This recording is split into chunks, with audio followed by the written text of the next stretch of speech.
Hello दोस्तों, स्वागत है हमारे YouTube channel Ranjan E to learn में। तो आज की इस वीडियो में मैं क्लास 12 का जेक बोर्ड द्वारा जारी किया गया मॉडल प्रश्न पत्र विषय इतिहास का सब्जेक्टिव प्रश्न का हल करेंगे। ऑब्जेक्टिव प्रश्न का हल हो चुका है।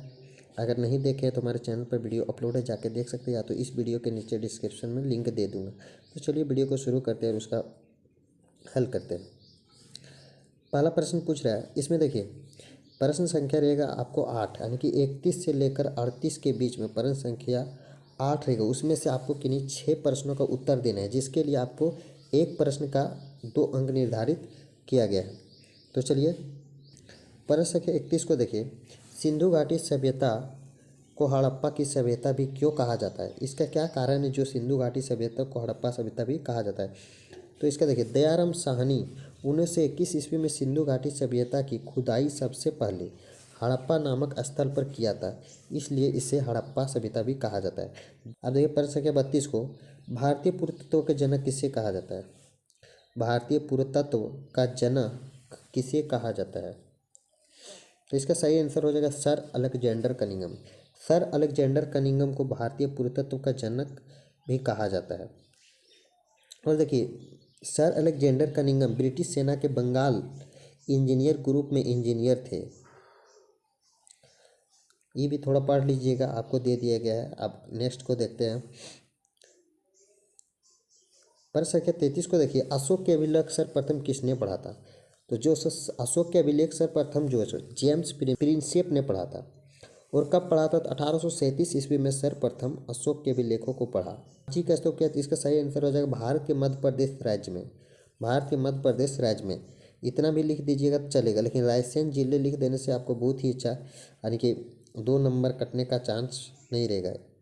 2 में से 2 नंबर आने का चांस रहेगा। प्रश्न संख्या 35 को देखिए, इब्न तुत्ता कहाँ से आया था? तो इसका सही आंसर हो जाएगा टेंजियर। टेंजियर यानी कि मोरक्को में है। टेंजियर मोरक्को में है, इसलिए वहाँ से आया था। इब्न तुत्ता मोहम्मद बिन तुगलक के शासन के दौरान भारत आया था। लगभग 12 वर्ष भारत में रहा। ये थोड़ा याद कर लीजिएगा। संथाल विद्रोह के प्रमुख नायक कौन थे? तो इसका सही आंसर हो जाएगा सिद्धू और कानू। और इसे जो लागू किया गया था, संथाल विद्रोह जो किया था, 1855 ईस्वी में किया था। प्रश्न संख्या 37 को देखिए, असहयोग आंदोलन का प्रारंभ किसने और कब किया था? तो इसका सही आंसर हो जाएगा असहयोग आंदोलन का प्रारंभ जो है महात्मा गांधी ने किया था सन 1920 ईस्वी में। डेट नहीं याद रखिएगा चलेगा, लेकिन ईयर याद रखना बहुत जरूरी है। प्रश्न संख्या 38 देखिए, नालंदा विश्वविद्यालय की स्थापना किसने किया था? तो इसका सही आंसर हो जाएगा नालंदा विश्वविद्यालय की स्थापना कुमार गुप्त ने किया था लगभग 450 ईस्वी में, और ये गुप्त शासक थे। इसी के साथ आपको इसमें से 8 प्रश्न में से 6 ही प्रश्न का उत्तर देना है। आप देखिए अगला प्रश्न, आगे बढ़ते हैं। अब आगे क्या, शॉर्ट यानी कि लघु उत्तरीय प्रश्न। ज़्यादा बड़ा भी नहीं होना चाहिए, 3 नंबर का है तो कम से कम 3 पॉइंट लिखना है। 3 पॉइंट से अधिक लिखिएगा तो और अच्छा होगा, लेकिन कम से कम आपको 3 पॉइंट लिखना है। तो चलिए प्रश्न को बनाते हैं। प्रश्न संख्या 39 देखिए, हड़प्पा सभ्यता, हड़प्पा सभ्यता के धार्मिक जीवन का वर्णन करें। तो इसका सही आंसर देखते हैं। हड़प्पा सभ्यता के लोग प्राकृतिक पूजक थे।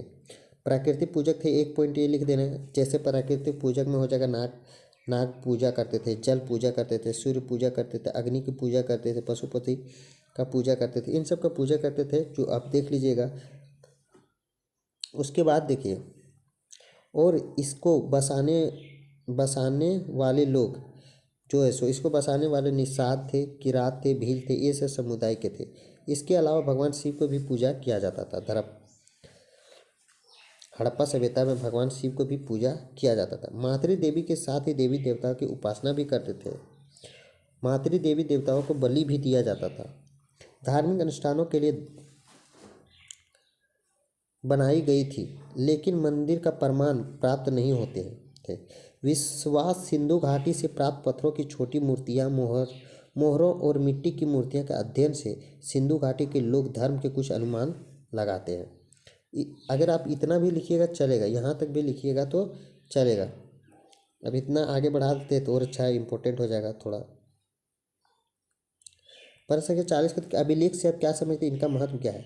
किसी भी कठोर सतह पर जैसे पूछ रहा है किसी भी कठोर सतह पर जैसे पत्थर या धातु पर उत्कीर्ण लेख को अभिलेख कहते हैं। अभिलेख का अध्ययन इपिग्राफी कहलाता है। अभिलेख पत्थर, धातु, मिट्टी की तख्ती, ईंट, काष्ठ आदि पर उपयोग किया जाता था। शासक इसके द्वारा अपने आदेशों को इस तरह उत्कीर्ण करवाते थे ताकि लोग उन्हें देख सके और पढ़ सके और उनका पालन भी कर सके। अब नेक्स्ट प्रश्न की ओर बढ़ते हैं। प्रश्न संख्या 41।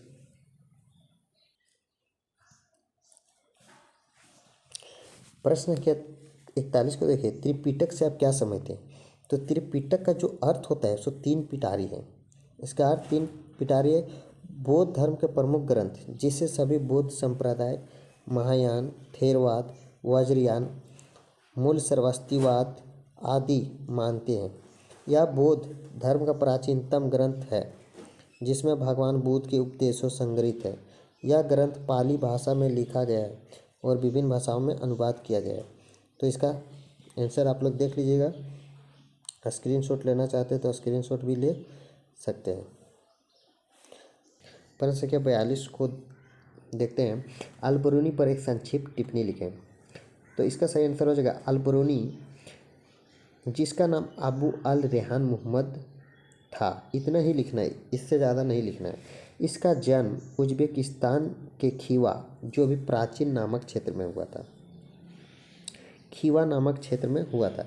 एक प्रसिद्ध दार्शनिक, गणितज्ञ, इतिहासकार और गजनी महमूद के दरबार के रत्न में से एक थे। उसके बाद देखिए, उन्हें भारतीय उपमहाद्वीप की यात्रा की और भारत में प्रचलित हिंदू आस्था की खोज के बाद भारतीय संस्कृति, किताब उल हिंद या तहकीक-ए-हिंद, भारत के इतिहास का अध्ययन किया। दूसरा, सगुण भक्ति और निर्गुण भक्ति परंपरा क्या है बताइए। तो सबसे पहले सगुण भक्ति जो है सो ईश्वर के सगुण रूप को उपासना की जाती है। सगुण भक्ति में ईश्वर रूप गुण जाति होती है। सगुण भक्ति में गुरु की महिमा अनंत बताया है। सगुण भक्ति में मूर्ति पूजा, नित्यमान, संकीर्तन, तिलक, तीर्थ, अस्त्र आदि आवश्यक बताए हैं। सगुण भक्ति में ईश्वर अलग अलग रूपों में बताकर अनेकता। अब देखिए, निर्गुण भक्ति में ईश्वर निर्गुण रूप में आराधना की जाती है। निर्गुण में ईश्वर रंग, रूप, गुण, जाति नहीं होती है। निर्गुण भक्ति में गुरु के ज्ञान के नेत्रों को खोलने वाला बताया गया है। निर्गुण भक्ति में गुरु को ज्ञानों के नेत्रों को खोलने वाला बताया गया। निर्गुण भक्ति में बालू, अबर, तीर्थमाला, मंदिर, मस्जिद, रोजा, नमाज, तिलक आदि का विरोध किया है। प्रश्न के 44 को देखिए। पूछ रहे हैं गोपुरम से आप क्या समझते हैं। तो इसका सही आंसर हो जाएगा गोपुरम मंदिर में प्रवेश द्वार को कहा जाता है। ये अत्यधिक विशाल एवं ऊंचे होते हैं। यह संभवतः सम्राट की ताकत याद दिलाते हैं जो ऊंची मीनार बनाने में सक्षम थे। इतना ही लिखिएगा। 3 नंबर का है, 3 पॉइंट लिखना है कम से कम। आप प्रश्न संख्या 45 को देखिए। पूछ रहे 1857 की क्रांति का तात्कालिक कारण को बताइए। तात्कालिक, तो ये देखिए 1857 के विद्रोह के तत्कालिक कारण में से यह अफवाह थी कि 1853 की राइफल कारतूस की जो खोल पर सूअर और गाय की चर्बी लगी हुई है। यह अफवाह हिंदू एवं मुस्लिम दोनों धर्म के लोग को भावनाओं को ठेस पहुंचा रही थी। राइफल 1853 के राइफल के जखीरे हिस्सा थी। कितना ही लिखना है। अब नेक्स्ट प्रश्न को देखते हैं। प्रश्न के 46 देखिए। पूछ रहे हैं बासरा और बेसरा से आप क्या समझते हैं। तो इसका सही आंसर देखिए। बासरा के अंतर्गत वे सिलसिले थे जो इस्लाम के कानून को मानते थे और नमाज, रोजा आदि नियमों का पालन करते थे। इनमें प्रमुख थे चिश्ती, सुहरवर्दी, फिरदौसी, कादिरी व नक्शबंदी सिलसिले। बेसरा वे सिलसिला शरीयत, इस्लामिक कानून के अधिनियम को नहीं मानते थे। कलंदर, फिरदौसी सिलसिले इसी समूह में थे। मतलब कि बेसरा समूह में ये लोग थे। अब अगला प्रश्न देखिए। किन्हीं 4 प्रश्नों का उत्तर दें। अब प्रश्न संख्या थोड़ा बड़ा आ गया है। मोहनजोदड़ो की विशेषता का वर्णन करें। मोहनजोदड़ो की कुछ विशेषताएं हैं जो महत्वपूर्ण है, उसको हम देखते हैं। सबसे पहले नगर नियोजन। मोहनजोदड़ो जो 125 हेक्टेयर में विस्तृत शहर केंद्र तक फैला हुआ था। शहर का विभाजन पूर्व और पश्चिम क्रमशः नगर एवं दुर्ग के रूप में था। दो नगर थे, नगर एवं दुर्ग। निचला शहर को दुर्ग कहा जाता था और ऊपरी में नगर कहा जाता था।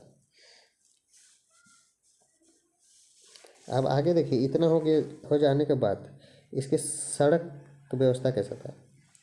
नियोजन, सड़क एवं विकास। मोहनजोदड़ो की प्रमुख विशेषता सड़कें तथा जल निकासी व्यवस्था थी। मोहनजोदड़ो की सड़कें एक दूसरे को समकोण काटती थी। वहीं जल निकासी प्रणाली के अंतर्गत घरों से निकलने वाले अशुद्ध जल की निकासी के लिए गलियों में बड़ी नालियां बनी थी। जो गलियों का समान ही ग्रिड प्रणाली एक दूसरे के जुड़ी हुई थी। एक दूसरे के नली में सब जुड़ा हुआ था, जिसे ग्रिड प्रणाली भी कहते हैं। अब देखिए, उसके बाद विशाल स्नानागार या अन्नागार यहाँ था। मोहनजोदड़ो सर्वाधिक उल्लेखनीय स्मारक वहाँ स्नानगार है। स्नानगार के केंद्र में जल कुंड या जलाशय बना है। इसमें उतरने के लिए उत्तर दक्षिण दिशा की ओर सीढ़ी बनी थी। थोड़ा आगे देखने के बाद मोहनजोदड़ो में स्थित अन्नागार भी इसकी प्रमुख थी। मोहनजोदड़ो में अपनी उपयुक्त उल्लेखनीय विशेषताओं पर आधार एक विशेष शहरी केंद्र था, जिसका ऐतिहासिक एवं पुरातात्विक दृष्टि से महत्वपूर्ण था।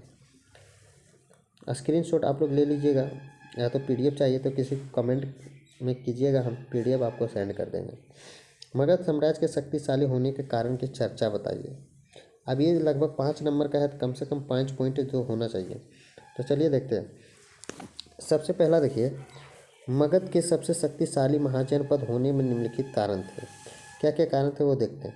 6वीं शताब्दी ईस्वी पूर्व तक उत्तर और मध्य भारतीय क्षेत्र में 16 महाजनपद का उद्भव हुआ था। 16 में से उत्पन्न होने के बाद देखिए चुका था, जिनमें से मगध सबसे शक्तिशाली था। 16 जनपद में से मगध सबसे शक्तिशाली जनपद माना जाता है। उसके बाद देखिए, मगध 3 और सुरक्षित पहाड़ियों से घिरा हुआ था। मगध 3 पहाड़ियों से घिरा हुआ था, जिसके कारण कोई भी दूसरे उसके दुश्मन जो है सो हमला नहीं कर पाते थे। मगध के मध्य में जीवन दयानी गंगा तथा सोन नदी बहती थी। अब देखिए, मगध की सीमाओं पर प्रचुर मात्रा में खनिज संपदा उपलब्ध, जैसे विशेष रूप से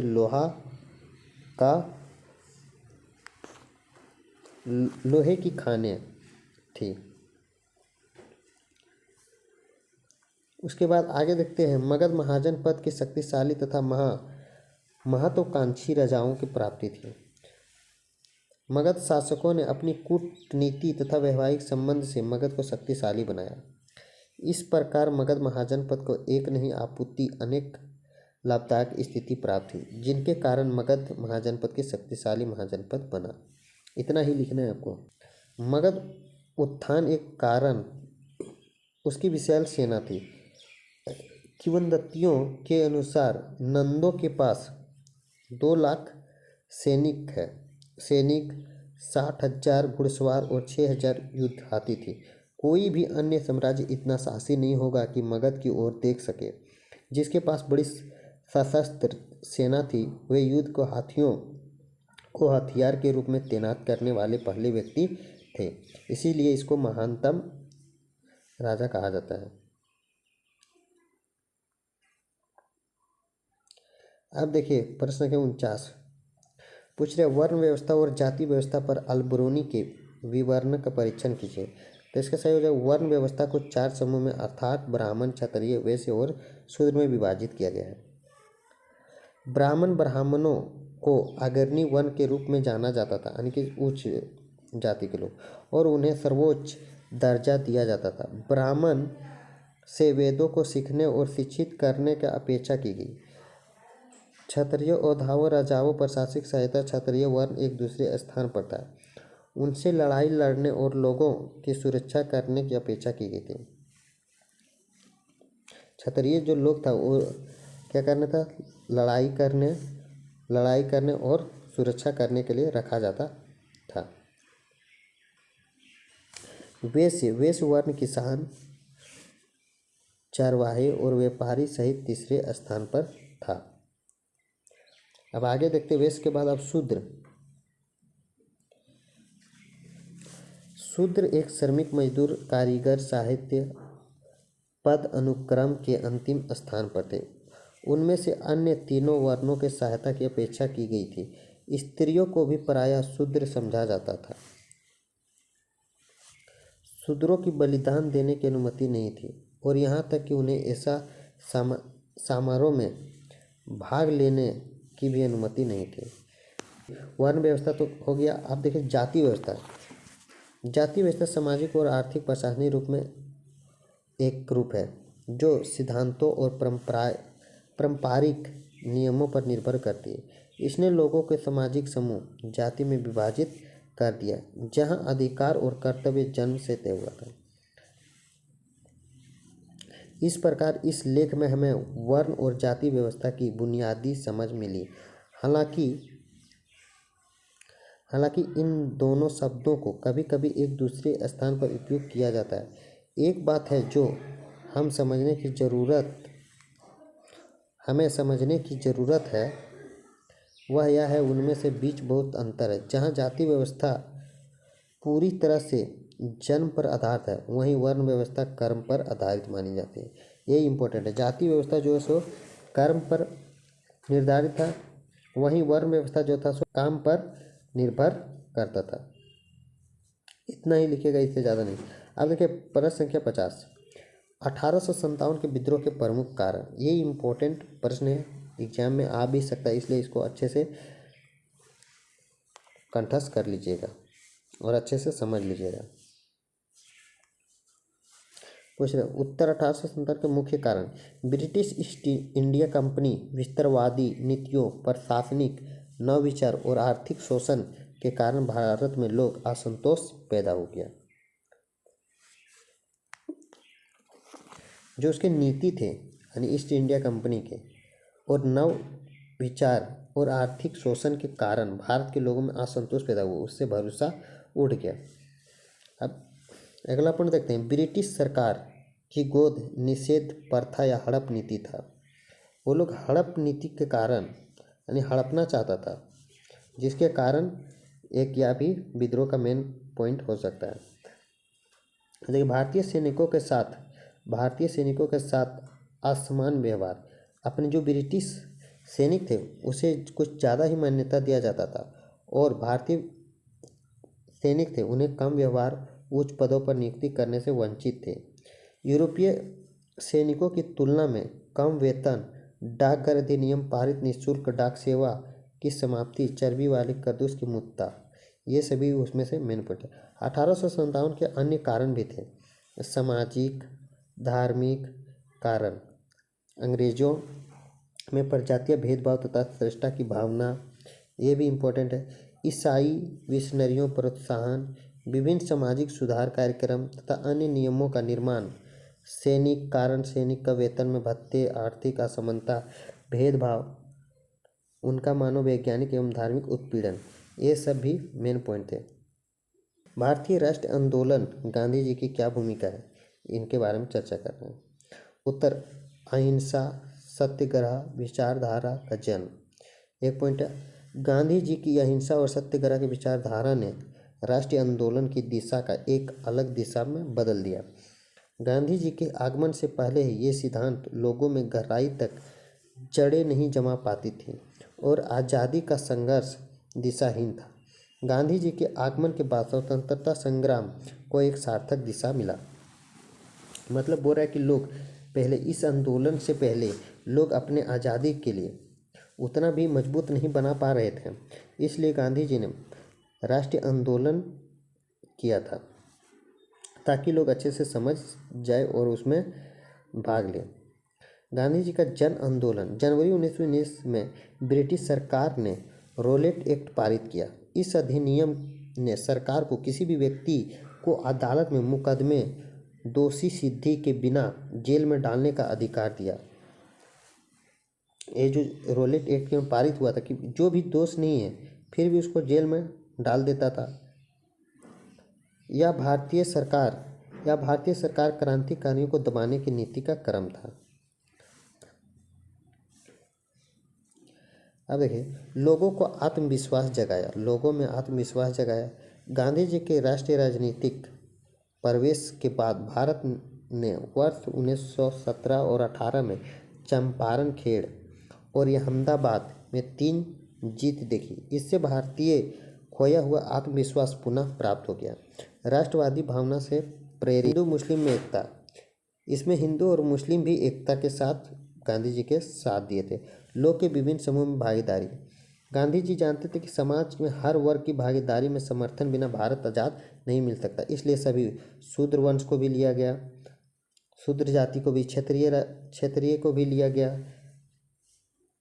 वैसे लोग को भी, सभी लोग को एक साथ लेकर आज़ादी की ओर बढ़े थे और इस आंदोलन में भाग लेते। अब देखिए प्रश्न संख्या 52 पूछ रहा है, कृष्णदेव राय विजयनगर के महानतम शासक थे, कैसे थे? देखिए, राजा कृष्णदेव राय विजयनगर साम्राज्य के सबसे प्रसिद्ध और प्रभावशाली राजा थे, जिनका संबंध तुलु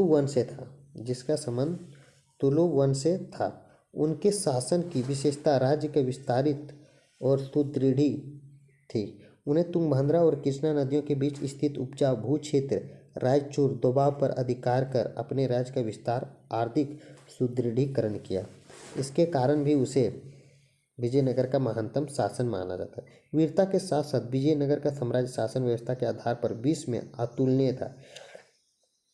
इसमें वीरता के साथ यानी कि बहादुर के साथ साथ शासन व्यवस्था में बहुत ही इम्पोर्टेंट था, जिसमें विश्व में भी अतुलनीय था, मतलब विश्व के लोग भी इस तरह का व्यवस्था नहीं करते थे। सुंदर नगर रचना, इसमें से बहुत ही अच्छे नगर की रचना किया था। शांतिपूर्वक जीवन यापन कर रहे थे। यहाँ विशेषता में 4 चंद लगी थी, इसलिए इसे महानतम शासक भी बोला जाता है। जाति और पूजा पद्धति के आधार पर किसी प्रकार का भेदभाव नहीं था। यहाँ राजा को धर्म, गो और प्रजा को पालक माना जाता था, इसलिए इसे महानतम शासक माना जाता है। नेक्स्ट वीडियो के लिए चैनल सब्सक्राइब करके रखिएगा। पार्ट 1 नहीं देखे हैं तो पार्ट 1 के वीडियो के डिस्क्रिप्शन में डाल दूंगा, देख लीजिएगा। Thank you. चलते